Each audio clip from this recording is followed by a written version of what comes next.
Bom dia! Sejam bem-vindos ao Bom Dia Cubatão.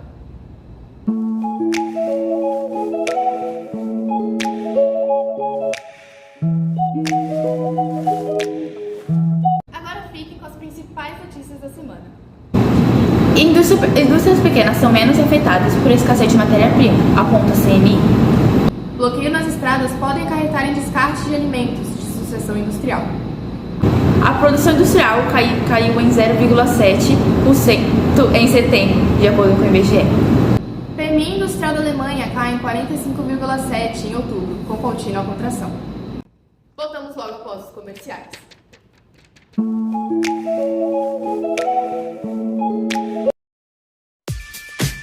Novo Pantene Colágeno hidrata e resgata. Para fios saudáveis e hidratados durante todas as suas transformações.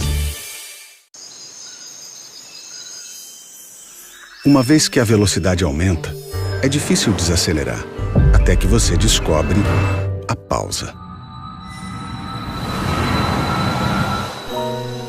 Novo Arbor Forest. Sinta a energia da natureza renovar a sua. A fragrância que recria a sensação de um banho de floresta, que renova sua energia e seu bem-estar, agora com refil. Arbor Forest é o Boticário. Gente, as minhas receitas vocês já conhecem. Agora vão conhecer o jeito mais prático de prepará-las. É só usar os produtos da vida. Uma linha completa de embalagens que te ajuda em tudo na cozinha. Na hora de grelhar, esquentar, armazenar e até na hora de servir, é tudo 100% reciclável. Nada de louça suja. Experimente para você ver como a vida facilita a sua vida.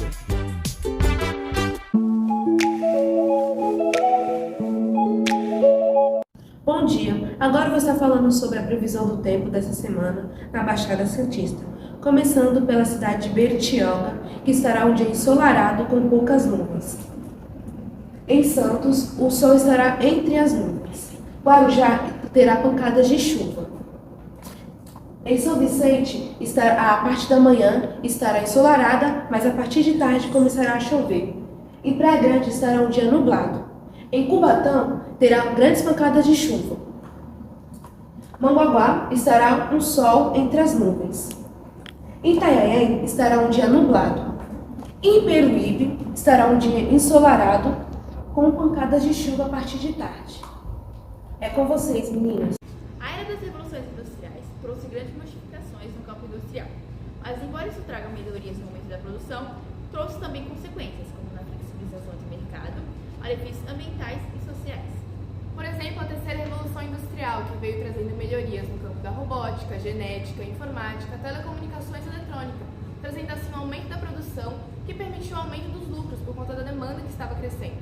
Mas isso pode diminuir a quantidade de mão de obra e aumentar a busca de profissionais capacitados para a elaboração de trabalhos através de máquinas. Se pensarmos em uma possível quarta revolução industrial, a tecnologia está aqui para revolucionar o mundo que conhecemos, com a superprodução e a automatização presente nas indústrias. Isso não vai mudar somente na produção, mas também na contratação de pessoas qualificadas. Agora ficaremos com a nossa repórter, Giovana Ferreira.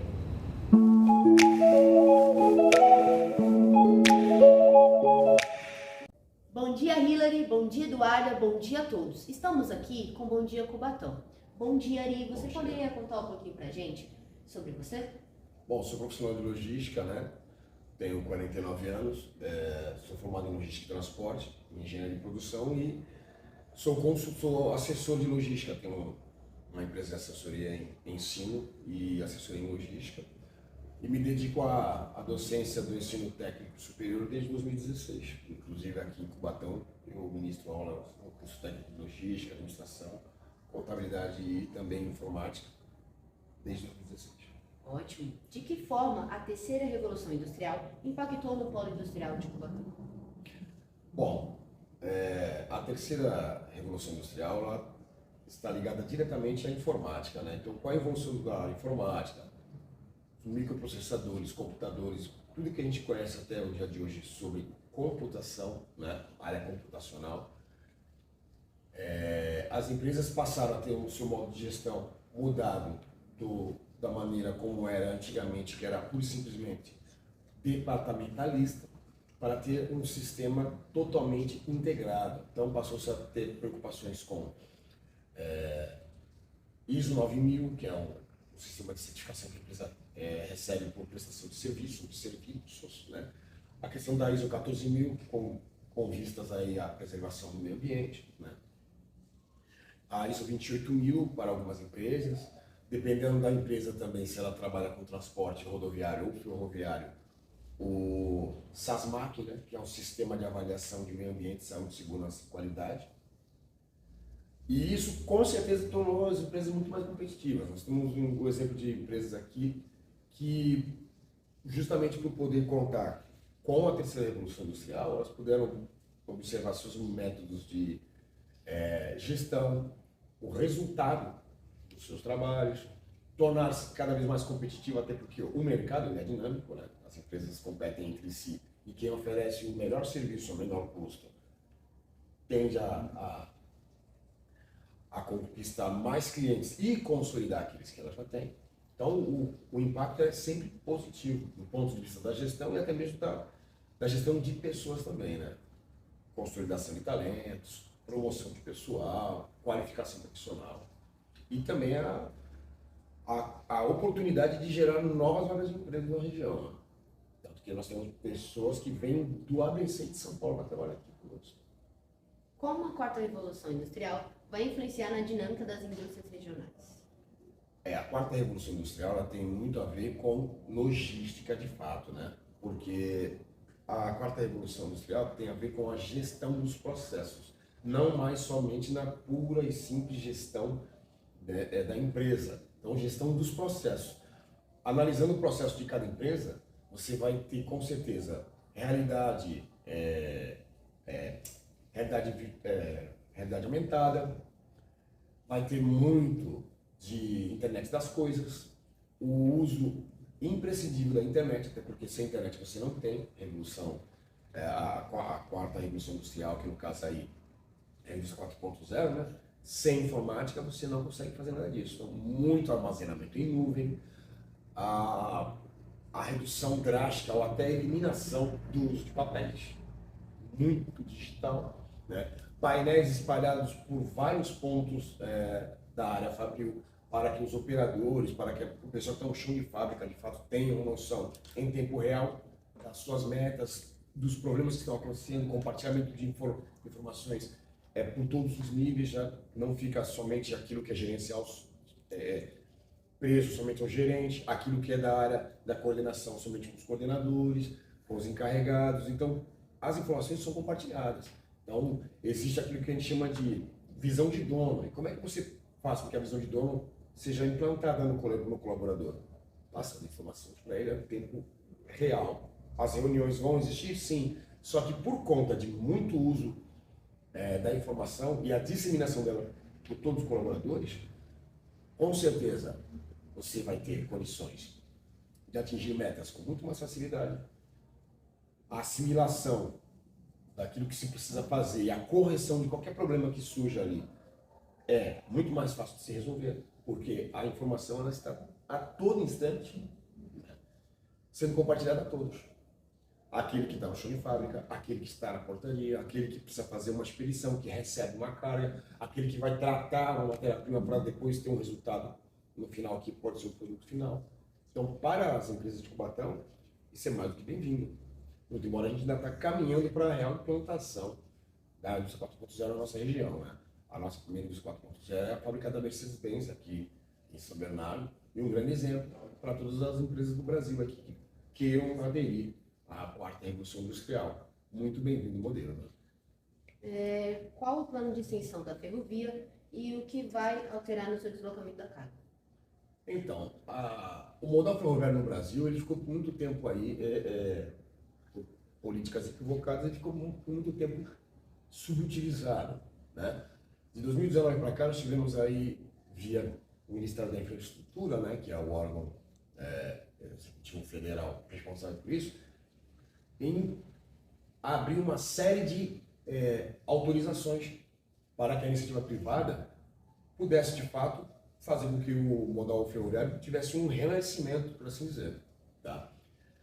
E O nosso porto em especial, a nossa região, por uma infelicidade, é o único complexo portuário, né, Porto de Santos, que conta com 3 operadores logísticos ferroviários. Nós temos a MRS, nós temos aí a Rumo e a VLI. E esses operadores, já contando com esse incremento de cargas, né, já está fazendo a duplicação aqui na nossa região. Né? Nós temos uma segunda ponte sobre a Avenida 9 de Abril. Vai aumentar aqui o leque, porque nós teremos aqui uma faixa de licenciamento, né, para evitar a grande espera que nós temos ali na Vila Esperança, por conta das composições. As cargas, com certeza, terão um incremento em mais de 70%, tá? Com vistas aí até 2025 a duplicar o que a gente tem hoje no modal ferroviário. Então, as cargas que nós temos aqui, que vem para exportação, nós temos soja, granel, né? Tem os vagões Rupert, temos açúcar o ano inteiro, até porque estamos até apelidados de Porto Doce, porque exporta açúcar o ano inteiro. Nós produzimos açúcar o ano inteiro. Então temos soja, açúcar, milho, farelo de soja, né? Nós recebemos também containers, aí as cargas são das mais variadas, né? Os containers Riffer trazendo flores que tem de olambra, carne, né? A proteína animal, carne bovina, carne suína. Nós temos também para importação, né? Nós recebemos os fertilizantes, enxofre, né? Também temos aí o envio pela Uzi Minas, muito embora não esteja mais fabricando aço, mas eles ainda fazem a laminação do aço, tá? Para seus clientes, ou também eles compram por vezes o aço e laminam eles mesmos e fazem a revenda desse produto. E o produto final, eles fazem o envio para os seus clientes Brasil afora, no modal ferroviário, pela MRS aqui, pela nossa cremalheira, né? Para vencer aí o desnível aí da Serra do Mar, alcançando aí o distrito aqui de Paranapiacaba, em Santo André, e dali a carga é despachada para o cliente final. Então nós temos aí com certeza um incremento aí nas cargas de 70% já até o ano que vem, até o final do ano que vem, e até 2024, no máximo 2025, nós temos dobrado aí a nossa capacidade de carga para o modal ferroviário.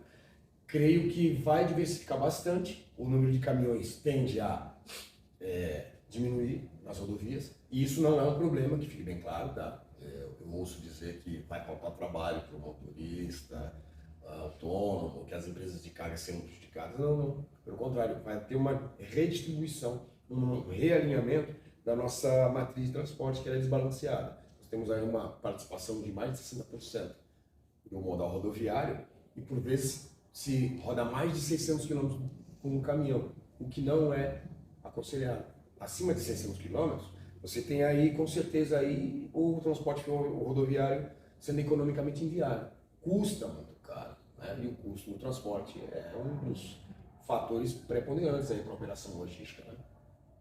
Vai haver uma redistribuição. Aquela viagem que o caminhão faria em 5 dias, ele vai passar a fazer em 1. Por quê? Vai reduzir a distância, tendo um modal aí ferroviário sendo utilizado de melhor maneira.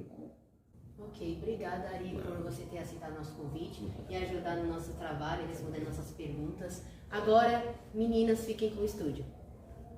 Obrigada, Giovana. Agora, dando continuidade, podemos perceber que as indústrias impactam não só na economia, mas também na fauna e na flora, mas assim não possuindo resultado positivo. Um exemplo disso foi a chuva ácida que aconteceu aqui em Cubatão em 2015, qual ocasionou comprometimento na vegetação, perfuração das folhas e o desgaste do solo causado pela retirada de minerais e nutrientes. Também a transferência de metais pesados para rios e lagos, de acordo com o G1. E agora, fique com o nosso repórter Gustavo.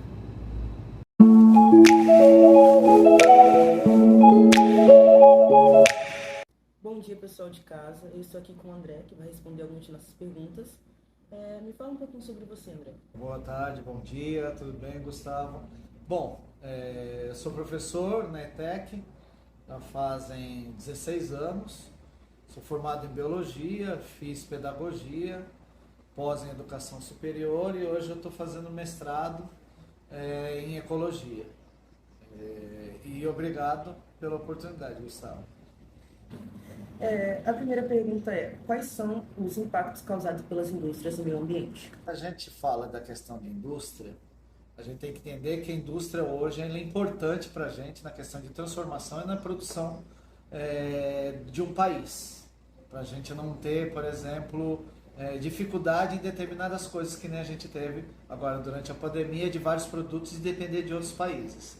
Tá? Mas a gente também tem que voltar muitos anos atrás, que com relação à questão industrial, que ela nunca deu tanto valor para o descarte ou a produção dos seus passivos, que são os problemas ambientais que ela causa. E geralmente é uma poluição hídrica nos rios, que ela acaba despejando muita coisa na água e contaminando os rios. A poluição atmosférica, que causa uma série de problemas que a gente vai falar um pouquinho mais para frente, né? E a questão da contaminação do solo.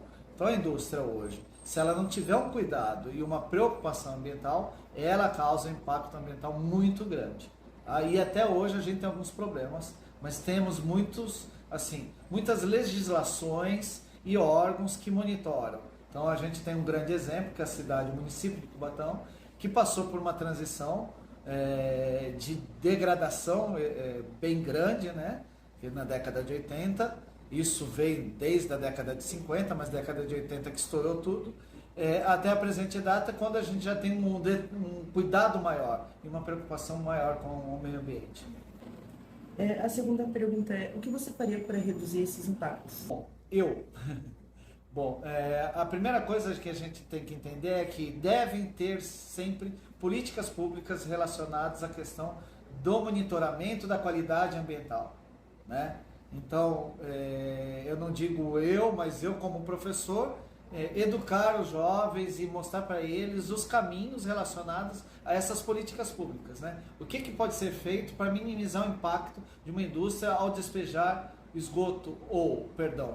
um resíduo na natureza. Então, a primeira coisa é procurar os órgãos competentes, né? Fazer as análises devidas. Qual tipo de resíduo que foi despejado, qual o impacto com relação à biodiversidade e na qualidade da água, porque a gente utiliza muita água, né? Seja na produção industrial, seja na agricultura ou para dessedentação, para a gente beber, né? Então eu acho que o meu papel como professor é mostrar esses caminhos para os jovens e eles, como futuros profissionais na área industrial ou de fiscalização, eles sabendo o que estão fazendo para também ter esse cuidado e essa preocupação, porque isso aí vai ficar para o resto da vida, né? A gente tem vários casos aqui na nossa região de contaminação de água e de áreas de solo, aonde foi feito lá atrás e que até hoje a gente encontra resíduo, né? Então a minha maior preocupação é que todos saibam o que deve ser feito, quais os cuidados e buscar as legislações,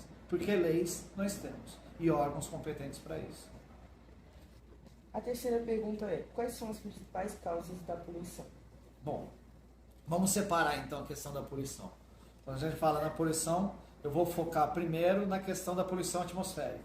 A indústria, ela tem uma produção, uma geração, né, de produtos. Então ela tem uma cadeia de produção. Durante esse processo de produção, ela elimina alguns passivos, né, alguns produtos que vão para a natureza. Então, quando ela elimina para a atmosfera, é uma poluição atmosférica. São os gases. Então, hoje, a gente tem, já de um tempo para cá, né, a gente já tem alguns equipamentos específicos para minimizar esses gases que vão para a atmosfera. São filtradores, são lavadores de gases, eles têm uma série de equipamentos que são preventivos contra a poluição atmosférica. Mesmo assim, a gente tem algum tipo de poluição atmosférica. E o que vai causar? Doenças respiratórias, principalmente doenças respiratórias. E aí a gente percebe isso em determinadas épocas do ano, principalmente no inverno, um grande número de pessoas doentes nos hospitais. E essa poluição atmosférica vai atingir principalmente crianças e idosos. Então a gente tem que ter uma preocupação com o monitoramento da qualidade do ar, porque esse monitoramento evita um problema de doenças, principalmente as doenças respiratórias, que a gente tem várias. as ites da vida, né? Bronquite, renite, sinusite e uma série de outras doenças com relação à poluição atmosférica.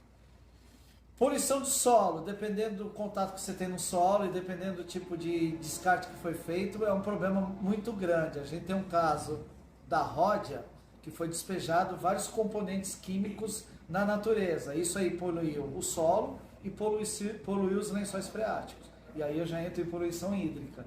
Então, poluição do solo, poluição da água. Então, para que eu vou usar aquela água? Se eu tenho naquele ambiente plantio, eu não posso comer aquilo que eu plantei ali. Então, já eu vou descartar por causa do solo. Mas se eu captei essa água para irrigar minha planta, também vou ter um problema, não posso usar essa água. Porque esse produto químico ele vai ficar e vai persistir por muitos anos. Então, quando a gente fala nas questões das poluições, elas atingem principalmente a saúde humana. Lógico, vai atingir a biodiversidade, os animais, as plantas, mas quando a gente tem a maior preocupação com o homem, ele vai ser atingido de várias formas, desde câncer, doenças de pele e uma série de outros problemas que podem ocorrer durante a nossa fase, a nossa vida aqui na Terra. A terceira pergunta é: quais são as principais causas da poluição?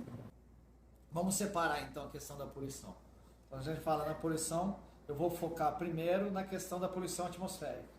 A indústria, ela tem uma produção, uma geração, né, de produtos. Então, ela tem uma cadeia de produção. Durante esse processo de produção, ela elimina alguns passivos, né, alguns produtos que vão para a natureza. Então, quando ela elimina para a atmosfera, é uma poluição atmosférica. São os gases. Então, hoje, a gente tem já de um tempo para cá, né, a gente já tem alguns equipamentos específicos para minimizar esses gases que vão para a atmosfera. São filtradores, são lavadores de gases, eles têm uma série de equipamentos que são preventivos contra a poluição atmosférica. Mesmo assim, a gente tem algum tipo de poluição atmosférica. E o que vai causar? Doenças respiratórias, principalmente doenças respiratórias. E aí a gente percebe isso em determinadas épocas do ano, principalmente no inverno, um grande número de pessoas doentes nos hospitais. E essa poluição atmosférica vai atingir principalmente crianças e idosos. Então a gente tem que ter uma preocupação com o monitoramento da qualidade do ar, porque esse monitoramento evita um problema de doenças, principalmente as doenças respiratórias, que a gente tem várias. As ites da vida, né? Bronquite, renite, sinusite e uma série de outras doenças com relação à poluição atmosférica. Poluição do solo, dependendo do contato que você tem no solo e dependendo do tipo de descarte que foi feito, é um problema muito grande. A gente tem um caso da Ródia, que foi despejado vários componentes químicos na natureza. Isso aí poluiu o solo e poluiu os lençóis freáticos. E aí eu já entro em poluição hídrica. Então, poluição do solo, poluição da água. Então, para que eu vou usar aquela água? Se eu tenho naquele ambiente plantio, eu não posso comer aquilo que eu plantei ali. Então, já eu vou descartar por causa do solo. Mas se eu captei essa água para irrigar minha planta, também vou ter um problema, não posso usar essa água. Porque esse produto químico ele vai ficar e vai persistir por muitos anos.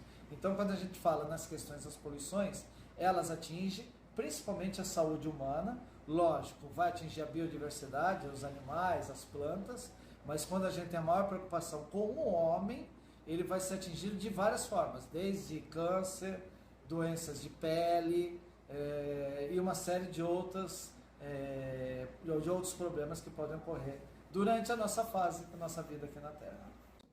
Terminamos por aqui, de volta para o estúdio.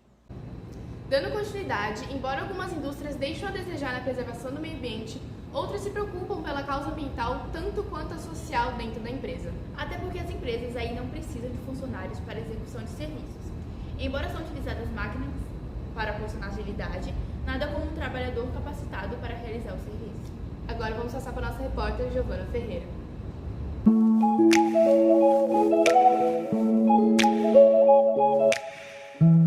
Bom dia, Eduarda. Bom dia, Hilary. Bom dia a todos. Estamos aqui com o Bom Dia Cubatão.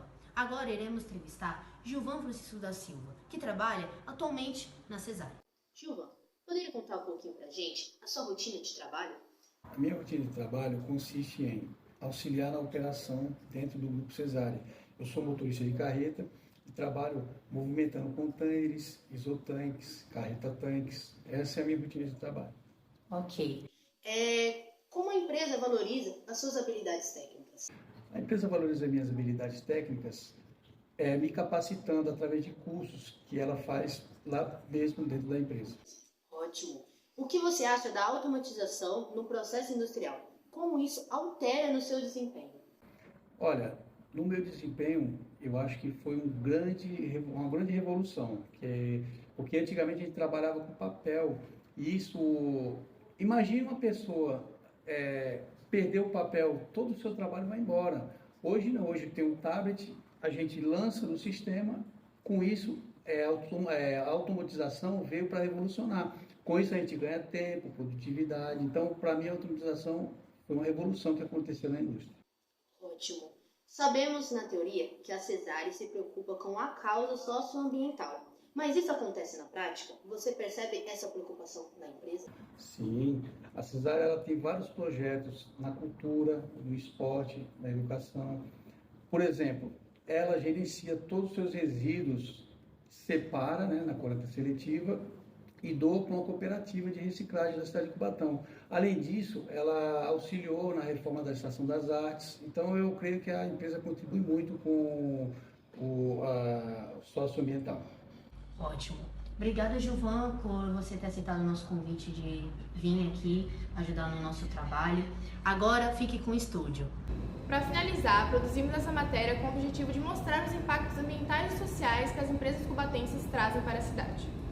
Embora garantem o reconhecimento e o sentimento de orgulho para cidadãos por ser o maior polo industrial da América Latina, nem tudo são flores, e elas acarretam em consequências gravíssimas citadas no telejornal. Tenha um bom dia e até a próxima!